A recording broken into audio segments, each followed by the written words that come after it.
Assalamualaikum warahmatullahi wabarakatuh. Bertemu lagi bersama saya Rati Widyastari, calon guru penggerak angkatan 11. Pada kesempatan kali ini saya akan membahas tentang eksplorasi konsep modul 1.2 tugas A.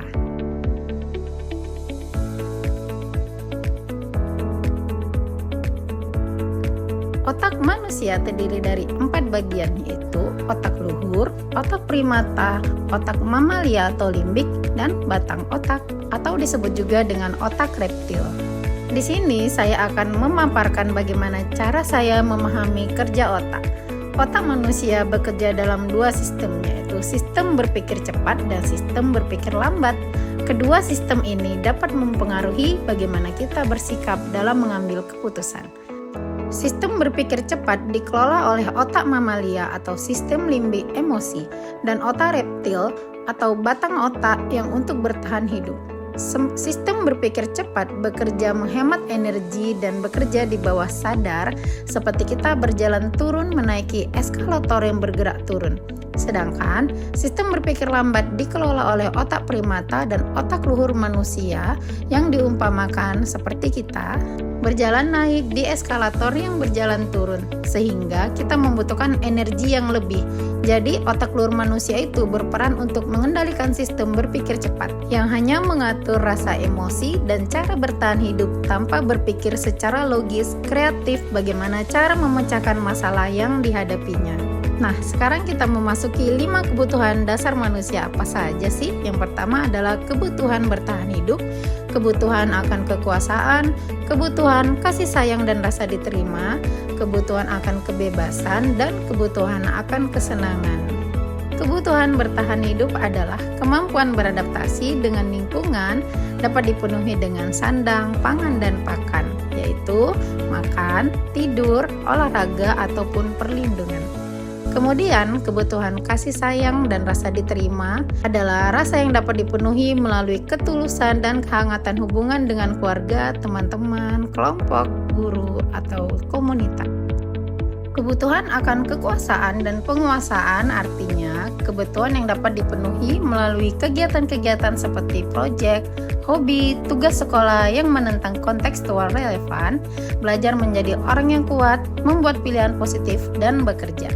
Kemudian, kebutuhan kebebasan atau kebutuhan akan pilihan dapat dilakukan dengan menyediakan variasi, waktu senggang, memberikan ruang untuk jadi diri sendiri yang merdeka, serta hiburan.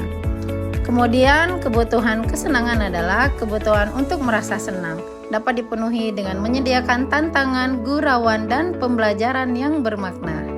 Menurut Ki Hajar Dewantara, tahap tumbuh kembang anak terbagi 3. Yang pertama adalah wiraga. Wiraga periode usia 0 sampai 8 tahun. Kemudian wiraga wirama adalah periode usia 9 sampai 16 tahun. Dan yang terakhir adalah wirama periode usia 17 sampai 24 tahun. Berikut penjelasannya. Periode wiraga adalah periode usia 0 sampai 8 tahun. Dalam periode ini disebut juga dengan taman indera karena anak-anak tumbuh pesat sekali. Anak-anak harus banyak bergerak, melatih otot besar dan otot halus, mengeksplorasi indera mereka seperti indera pendengaran, perasaan, pengecap, penciuman, peraba, termasuk imajinasi, dan mengenali simbol-simbol. Kemudian, wiraga wirama adalah periode usia anak 9 sampai 16 tahun. Pada periode ini, anak mulai berkembang pikirannya. Pada tahap ini juga, guru berperan menuntun anak untuk melakukan, membiasakan, menginsafi. Sehingga akhirnya mereka menyadari mengapa mereka melakukan kebiasaan baik yang mereka lakukan di sekolah, bukan sekedar menuruti, mengikuti suatu aturan atau kebiasaan saja. Periode wirama adalah di mana periode berusia 17 sampai 24 tahun. Pada usia ini, guru berperan untuk menuntun dan menentang anak dalam hal pengelolaan diri dan pengenalan potensi dirinya. Anak dalam periode ini mulai menata bagaimana agar masa depannya senantiasa seirama dengan sesama dan semesta.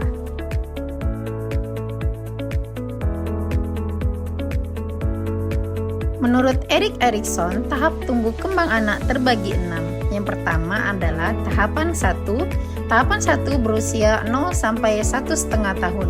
Pada tahapan ini, orang tua dan orang-orang di sekeliling anak harus menyediakan kasih sayang, kelembutan, dan kepedulian sehingga menimbulkan harapan dan kepercayaan pada perilaku tersebut. Apabila tidak dipenuhi, maka anak akan menimbulkan tidak percaya terhadap perilaku tersebut.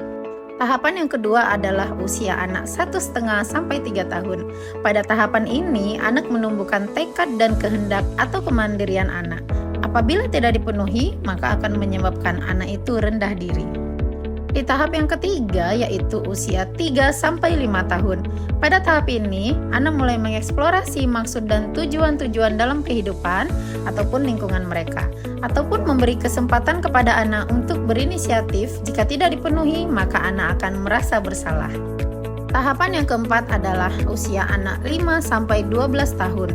Pada tahapan ini, kita harus menyediakan waktu untuk anak untuk mengembangkan karya atau produktivitas mereka sehingga menumbuhkan rasa kompeten atau kebanggaan atas kepercayaan dan kemampuan yang mereka miliki. Jika tidak dipenuhi, maka anak akan merasa rendah diri dan tidak produktif. Pada tahapan yang kelima, usia anak 12 sampai 18 tahun.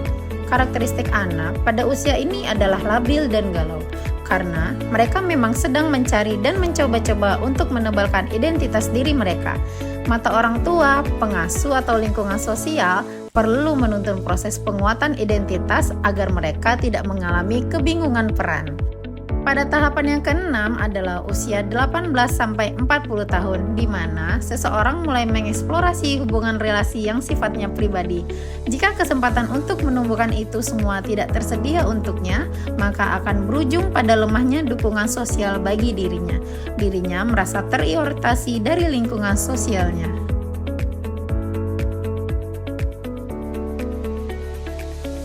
Nilai-nilai yang harus diperkuat sebagai guru penggerak adalah yang pertama, mandiri.